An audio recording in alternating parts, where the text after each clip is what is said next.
Hər birinizi salamlayıram. Bu günlərin biz sizinlə Azərbaycan Xalq Cümhuriyyətinin xarici siyasəti haqqında danışacağıq. Dedik, ilk dövrdə Azərbaycan Xalq Cümhuriyyətinin xarici siyasətinin əsas vəzifəsi nə idi?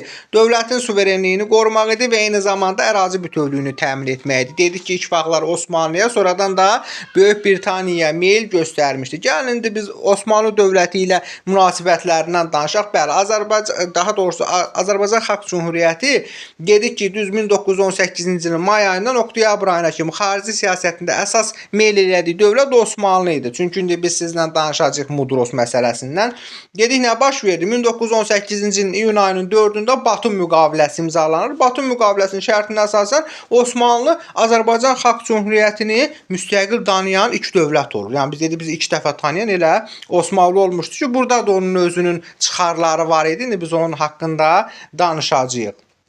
Amma sonradan nə baş verdi? Deyirik, 1918-ci ilin oktyabr ayında Mudros müqaviləsi bağlanır və həmin Mudros müqaviləsinə əsasən Osmanlı qoşunları Cənubi Qafqazdan çıxmalı idi və Azərbaycan ərazisində Böyük Britaniyanın işğal zonası yaradılmalı idi. Və hətta dedik, nə baş verdi? General Thomson başçılığı ilə 1918-ci ilin noyabr ayında 1000 nəfərdən ibarət İngilis qoşunu Bakıya gəlir. Hətta AXC-ni tanımadı. Orada biz dedik, Milli Şura özünü bərpa elədi, parlament çağırıldı, koalisiya 3-cü hökumət çağırıldı. Ondan sonra Thomson AXC-ni tanıyır, demokratik prinsiplərini tanıyır. Eyni zamanda biz burada Ermənistanla münasibətlərdən danışaq. Bəli, elə bu dövlət yaranan ilk vaxtlardan ermənilər bizə ərazi iddiaları var idi.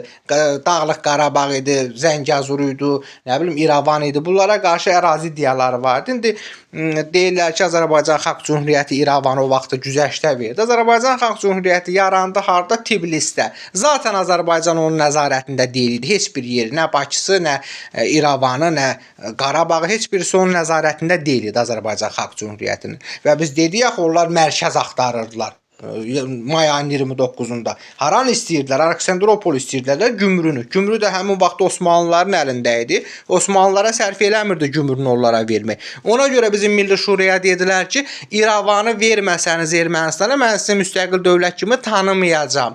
Və ona görə məcbur qalır Azərbaycan Xalq Cümhuriyyəti İrəvanı onlara paytaxt olaraq verir ki, Osmanlı bizim müstəqilliyimizi tanısın.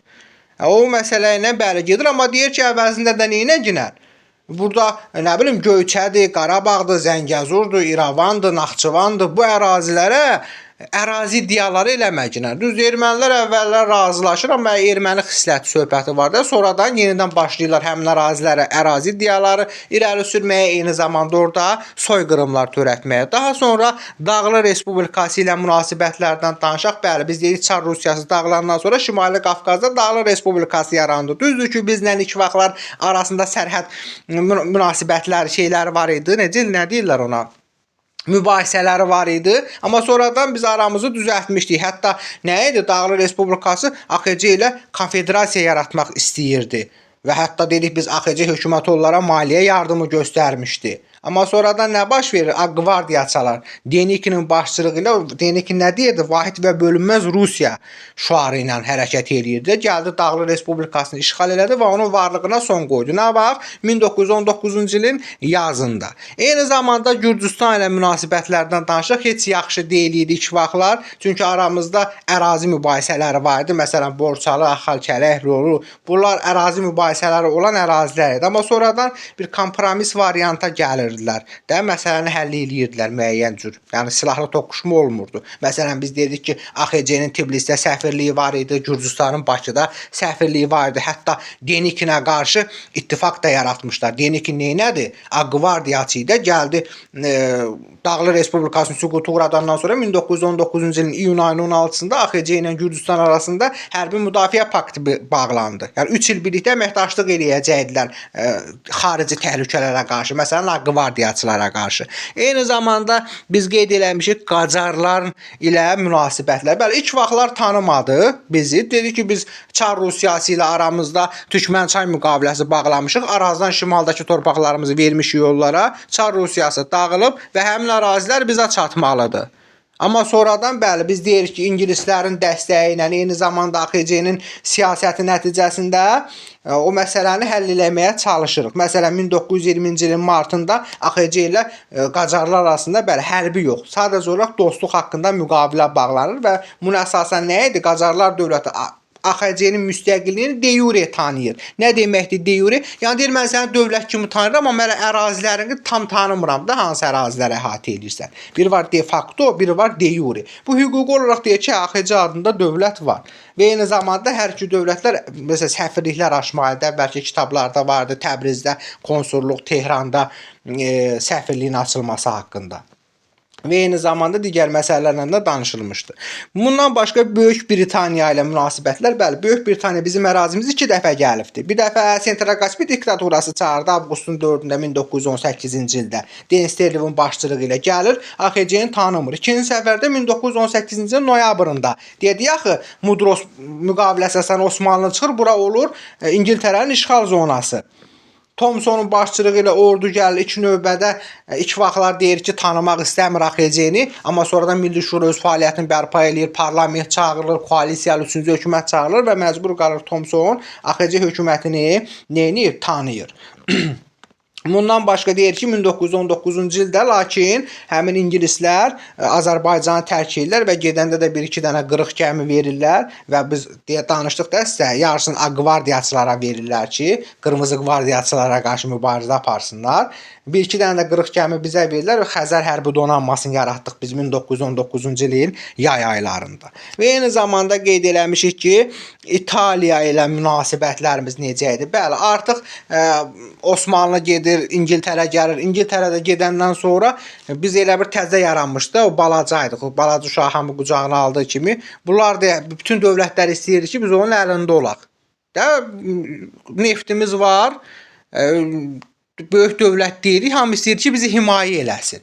Ona görə deyirik ki, bəli, İtaliya AXC-ni himayəçilik eləmək istəyir, lakin eləyə bilmirdi. Niyə? Çünki hərbi gücü yox idi. İqtisadi maraqları var idi. Bilirdi ki, burada nələrsə əldə eləyə biləcək.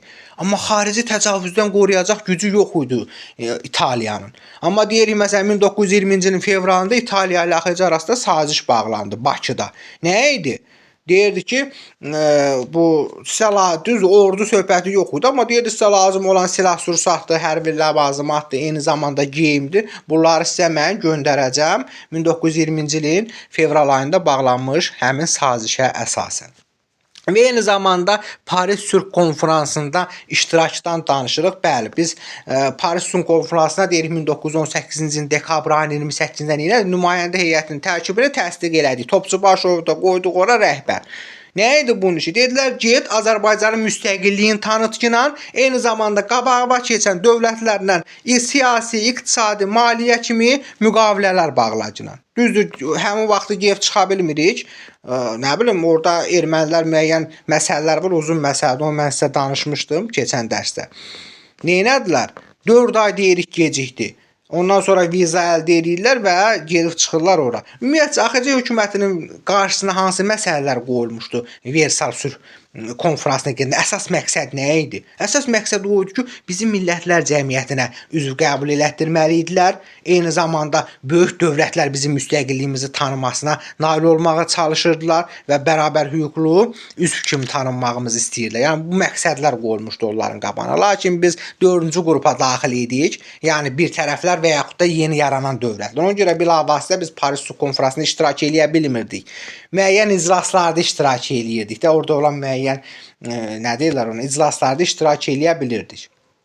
Bəli, biz dedik ki, neynirlər? Gedirlər ora, hətta Woodrow Wilson var idi, ABŞ prezidenti. Düzdür ki, ABŞ bizi tanımır, amma məsələn Topçubaşovla görüşür. Əlmardan bəy Topçubaşov da həmin nümayəndə heyətinin başında. Və Əlmardan bəy Topçubaşov deyir ki, biz heç vaxtı nədir? Rusiyanın tərkibinə qayıtmayacağıq. Sadəcə olaraq bizə iqtisadi və siyasi yardım göstərir. ABŞ də bizi tanımır, axı bizə iqtisadi siyasi yardımlar göstərsin, amma orada olan müəyyən iqtisadi yardıma razılaşır. Dövlət kimi tanımasa da deyir ki, məsələn bizdə olan müəyyən şirkətlər sizdən iqtisadi əməkdaşlıq eləyər. Və eyni zamanda amma əsasən biz sıx əməkdaşlığı kimdən eləyirdik? Rusiyanın dağılması nəticəsində yaranan dövlətlərlə Şimali Qafqazdır, Ukraynadır, Belarusiyadır, Estoniyadır, Gürcüstandır, Latviyadır. Bunlarla əsasən biz sıx əməkdaşlıq eləyirdik. Sonradan biz nədən danışaq? Bəli, amma nəhayətində 1920-ci ilin yanvarın 11-də Paris Türk Konfransının Ali Şurası Azərbaycan və Gürcüstanın müstəqilliyini de facto, yəni faktiki olaraq tanıdı. Ərazilərlə birlikdə hansı əraziləri əhatə eləyir? Biri var de jure, məsələn Qacarlar bizi de jure tanıdı hüquq olaraq. Yəni dövlətiniz var, amma ərazinizi hələ ki tanımıram. Amma 1920-ci ilin yanvar ayının 11-də deyir ki, Versal Sülh Konfransının Ali Şurası bizi və eyni zamanda Gürcüstanı de facto, yəni ərazilərlə birlikdə faktiki olaraq neynədir? Tanıdı.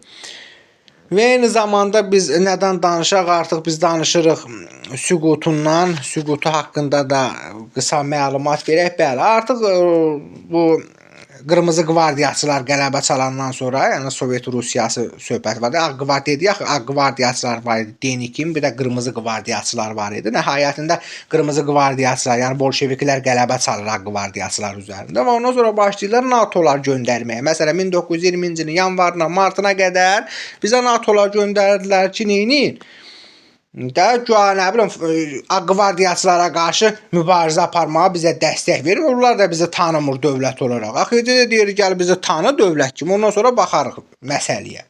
Artıq ruslar görür ki, vəziyyət o deyil. Ondan sonra başlayır digər yollar yaratmağa. Məsələn, hərbi müdaxilə planı hazırlayırlar və neynirlər? Özlərini axı birbaşa hücum eləyə bilmirlər. Özlərini bunlar demokratik göstərmək istəyir, yaxşı göstərmək istəyir. Ona görə də 1920-ci ilin fevralında Azərbaycan Kommunist Bolşevik Partiyasını yaradırlar. Və nə idi? Deyirlər ki, qardaş bizlik bir şey yoxdur. Orada məsələn digər bu məsələn Bolşevik Partiyası ilə digər partiya arasında mübarizə gedir hakimiyyət uğrunda. Biz o məsələdə yoxuq. Bəli. Hətta nə idi? Deyirik Lenin demişdi ki, mart ayında Bakını ələ keçirin. Sonradan da deyir ki, Obş Azərbaycanı ələ keçirmək lazımdır. Və bunun üçün onlara kim lazımdır? Ermənilər. Burada çaxnaşma yaratsınlar. Ordumuz burada da şimaldadır. Ordu çəkilsin, getsin bura. Baş burada qarışanda onlar oradan rahatçılıqla gəlsinlər. Bəli, 1920-ci ilin mart ayında ermənilər başladı neynəməyə? Qiyam qaldırmağa. Hətta biz deyirik ki, Əsgəranı, Xocalanı ələ keçirdilər. Vəziyyət pisləşdi. Hətta bir neçə qarnizon üstünə eyni vaxtda hücum eləmişdilər. Və ondan sonra nəticə etibarı ilə biz deyirik ki, 1920-ci ilin aprel ayının 2-sində Əsgəran döyüşü baş verir ki, Əsgərandır, Xocalıda ermənilərin əlindən azad olunur. Və eyni zamanda 1920-ci ilin aprel ayının 15-də Şuşa yaxınlığında döyüş baş verir ki, ermənilərin əsas dayaq nöqtələri vardı. Keşiş kəndi. O ermənilərdən azad edilir. Ondan sonra ruslar baxırlar ki, bizim başımız qarışıb.